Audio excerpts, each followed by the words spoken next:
Afin de faire un lien entre le Magicak et M. Lisée, M. Lisée s'est lui-même impliqué au sein des associations étudiantes durant ses études au cégep de Thetford, puis à l'Université du Québec à Montréal. Suite à ses études en droit, il devient successivement journaliste, pigiste, correspondant à l'étranger et auteur de plusieurs ouvrages à saveur politique. Il devient en 1994 conseiller politique de Jacques Parizeau, puis de Lucien Bouchard. Au début des années 2000, il participe à la création du Centre d'études et de recherche internationale de l'Université de Montréal, le CERIUM, en plus de publier nombre d'essais, de chroniques, de réflexions, dont quelques exemples sont Le Tricheur, Le Naufrageur, Dans l'œil de l'aigle et Sortie de secours. Finalement, le 4 septembre 2012, Jean-François Lisée devient député de Rosemont et les électeurs de la circonscription lui renouvellent leur confiance le 7 avril 2014. Et présentement, aujourd'hui, il est chef du Parti québécois depuis le 7 octobre 2016. Donc, sans plus tarder, je vais laisser la place à M. Jean-François Lisée. On peut l'applaudir.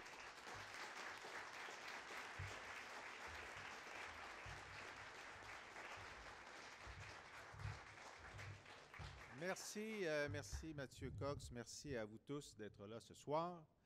Pas de gros match de hockey. C'était la finale de Fugueuse hier soir. Levez la main ceux qui l'ont écouté. Franchement, il n'y a pas beaucoup de jeunes femmes qui l'ont écouté. Il va y avoir une deuxième saison, là. On a appris ça.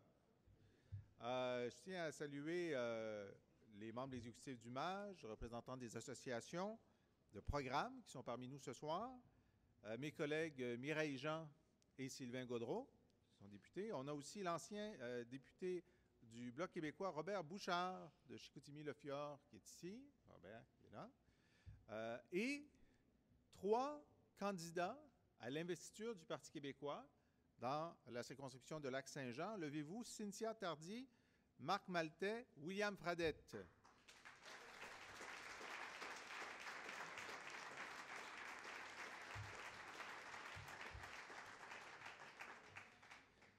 Alors, c'est intéressant parce que, vous voyez, on a une investiture contestée. Moi, j'aime mieux dire une investiture convoitée. Parce que la démocratie, ça s'apprend.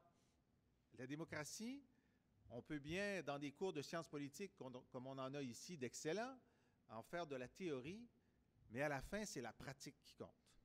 Et au Parti québécois, on est un parti qui a été fondé pour avoir davantage de démocratie. Et moi, je suis chef du Parti québécois, je suis bien content d'avoir cet emploi, mais il a fallu que je postule pour cet emploi-là.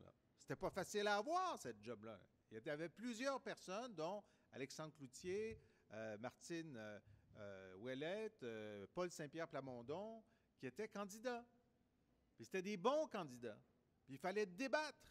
Puis on est venu débattre ici, on est venu à Jonquière, on a fait des débats partout au Québec. Il fallait vendre des cartes de membres, il fallait convaincre, puis ensuite gagner.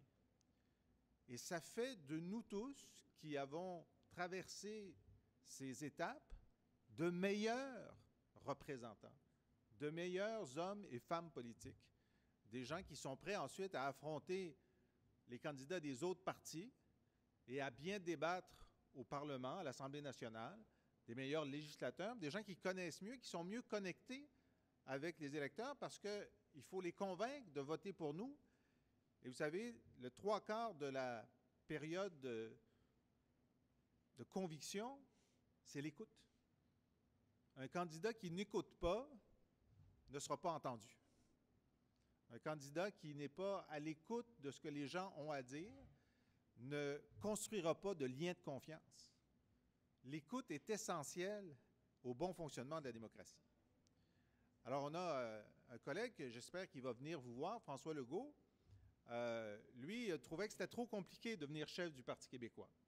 Et il a pensé 1 ou 2 fois devenir candidat, mais il a décidé que ce serait plus simple de créer son propre parti avec lui comme chef. D'ailleurs, moi, j'appelle ça la Compagnie Avenir Québec. Parce que nous, au Parti québécois, parfois, on a un truc très intéressant qui s'appelle des votes de confiance. Ça veut dire qu'ils vous ont élu chef, mais ensuite, ils disent, bon, on se demande si on a confiance en notre chef. Fait qu'on se réunit, puis on fait un vote de confiance. C'est un peu stressant. Bon, moi, j'ai eu 92,8, fait que je suis correct. Je suis correct. Mais c'est un exercice de renouvellement, comme pour des vœux, pour un mariage, un couple qui a été longtemps, à un moment donné, il renouvelle ses vœux. C'est comme ça que ça se fait en politique. Mais à la compagnie Avenir Québec, c'est pas prévu.